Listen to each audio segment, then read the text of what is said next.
శుభోదయం. Global బెతేనియా Calvary ministry తరపున ఈ చక్కటి ఉదయకాల సమయంలో మరొకసారి మీ అందరితో కూడా కలుసుకొని దేవుని యొక్క పరిశుద్ధమైన మాటలు ధ్యానించడానికి దేవుడు నాకు ఇచ్చిన మధురమైన అవకాశాన్ని బట్టి నేను దేవునికి ప్రత్యేకమైన వందనాలు తెలియజేస్తున్నాను. మీకందరికీ కూడా యేసుక్రీస్తు యొక్క జన్మదినమైనటువంటి క్రిస్మస్ శుభాకాంక్షలు తెలియజేస్తూ ఉంటున్నాను. ఈరోజు కూడా పరిశుద్ధమైన వేద గ్రంథంలో నుండి మరొక చక్కటి మాటను చదువుకుందాం. యెషయా గ్రంథము 9వ అధ్యాయము 6వ వచనాన్ని నేను చదువుతున్నాను. దయచేసి గమనించండి. యెషయా గ్రంథము 9వ అధ్యాయము 6వ వచనము. ఏలయనగా మనకు శిశువు పుట్టెను, మనకు కుమారుడు అనుగ్రహింపబడెను, ఆయన భుజం మీద రాజ్యభారముండును, ఆశ్చర్యకరుడు, ఆలోచనకర్త, బలవంతుడైన దేవుడు, నిత్యుడగు తండ్రి, సమాధానకర్తయగు అధిపతి అని అతనికి పేరు పెట్టబడును. దేవునికి మహిమ కలుగునుగాక. అవును ప్రియులారా, యేసు ప్రభు యొక్క జననము ఈ ప్రపంచ చరిత్రలో ఒక అద్వితీయ సంభవం, మహా అద్భుత సంఘటన అని చెప్పవచ్చు. మానవాళి పట్ల దేవునికి గల అపారమైన ప్రేమ, అనంతమైన ప్రేమకు నిదర్శనం ఇది. అపవాది మాటలు విని ఆది తల్లిదండ్రులైనటువంటి ఆదాము హవ్వలు పాపము చేయటం ద్వారా మరణానికి పాత్రులై దేవునికి దూరమైనటువంటి వారిని పునరుద్ధరించుకోవడానికి జగత్ ఉత్పత్తి కాకముందే తండ్రి అయినటువంటి దేవుడు రూపొందించిన ప్రణాళికలలో భాగమే క్రీస్తు యొక్క జననం.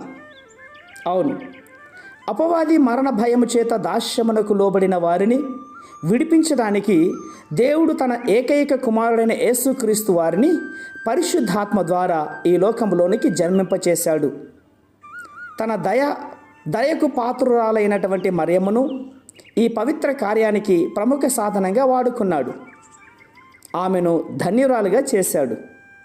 పరిశుద్ధ దేవుని కుమారుడుగు యేసుక్రీస్తు వారు పరమను విడిచి ఈ భూమిపై జన్మించడాన్ని సర్వలోకము కూడా క్రిస్మస్గాను, క్రీస్తు జయంతిగాను ఆరాధిస్తున్నారు, ఆచరిస్తున్నారు.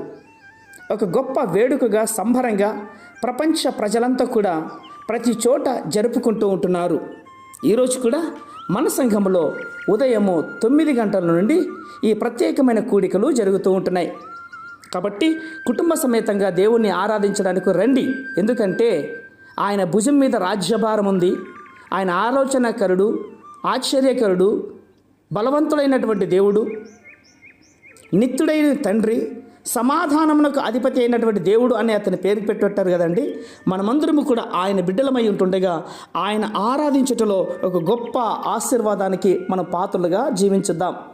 కాబట్టి ఈ మాటలు వింటున్న ఆయా ప్రాంతంలో ఉన్నవారు కూడా సకాలంలో సిద్ధపడి దేవుని మందిరానికి వెళ్ళి మొట్టమొదటిగా దేవుణ్ణి ఆరాధించిన తర్వాతనే మీరు పండుగలలో పాల్గొవాలని మనసారా కోరుకుంటూ ఉన్నాను. మరొకసారి మీ అందరికీ కూడా క్రీస్తు యొక్క జన్మదిన సందర్భంగా క్రిస్మస్ శుభాకాంక్షలు తెలియజేసుకుంటూ మిమ్మల్ని ఆశీర్వదిస్తూ ఉన్నాను.